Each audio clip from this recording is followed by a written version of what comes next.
Hello, I'm Alana Chapman, and what we're going to be talking today about is the life and inventions of Thomas Edison. Do you think it's possible for a child who didn't learn to speak until they were 4 years old to become the most influential person in this millennium? In our time and age, we would automatically say no. But for Thomas Edison, his dream did come true, no matter how delayed he was. Um, the speech I am giving will enlighten you to his inventions and his lifestyle. First thing I would like to begin with would be Edison's life, how he started. He was the last of seven children. As I mentioned in the beginning, he did not learn to speak until the age of 4.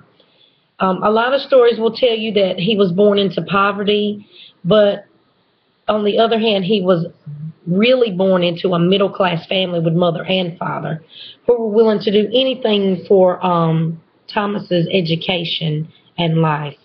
At age 7, Edison was so full of questions, inquisitive if you have you, to the point that his teacher put him out of school. They were pushed beyond their limits with his need for knowledge. They weren't on his level. His mother, Nancy, picked up the homeschooling, and his father, Samuel, supported it. When they got to the discussion of science, Thomas needed more. He wanted to know the answer to this or why this happened.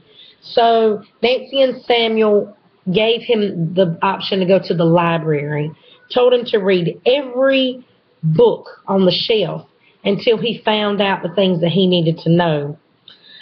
They even offered to pay him for the books to keep his encouragement up. The older Thomas got, the more knowledge he needed, and his parents were incapable of keeping up. By 12, Thomas was with his own job. He was on a train serving fruits and veggies or selling them, will have you, to the riders of the train. At 14, he was so interested in the pre-Civil War debates that he made his own newspaper. With these two jobs, he made enough to support himself, so he was considered an adult. Second, I would like to discuss how Edison supported his self and started his scientific theories. With the money that he had to support himself, Thomas also made a chemical laboratory in the basement of his parents' home. Thomas was born deaf in one side of his head, which would be the left ear, and 80% deaf in the right. But he did not let this stop him. I think that he used it to make him have a better drive. Due to an accident on the train with his chemicals and a little hidden laboratory he had in the closet, he was asked to quit that job, and he was down to just the newspaper job. By 15, he became a brass pounder, which is, in other words, a telegraph operator. He increased the speed and the efficiency of receiving a message through telegraph. At age 16, he came up with his first authentic invention, the automatic repeater. This transmitted telegraph signals between unmanned stations to where anyone could receive them, open them, and be able to understand what they were saying. When he made it back from making all this money to visit his family, he saw that they were destitute. This gave him a better drive at creating something where he can make more money. When the election time came, Thomas was so interested, he made the first electronic voting recorder. But of course, the legislation was not having that and refused it. In 1870, he was named first-rate inventor by inventing the phonograph. The phonograph was and is used for recording music, voices. Nowadays, we have jumped up on another level. In 1880, he invented the light bulb and set out to develop electricity for communities worldwide. and he did. The Edison Illuminating Company is what he named it, which later became the electric company as we know, GE. In 1887, Thomas built the first industrial lab in New Jersey.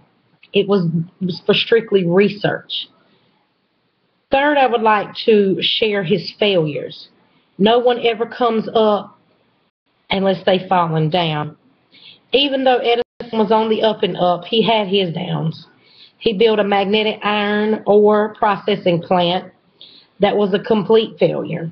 He tried and tried to find different ways to make cement, and that didn't work. He also befriended a man by the name of Henry Ford. Henry Ford, of course, built the Model T, first car.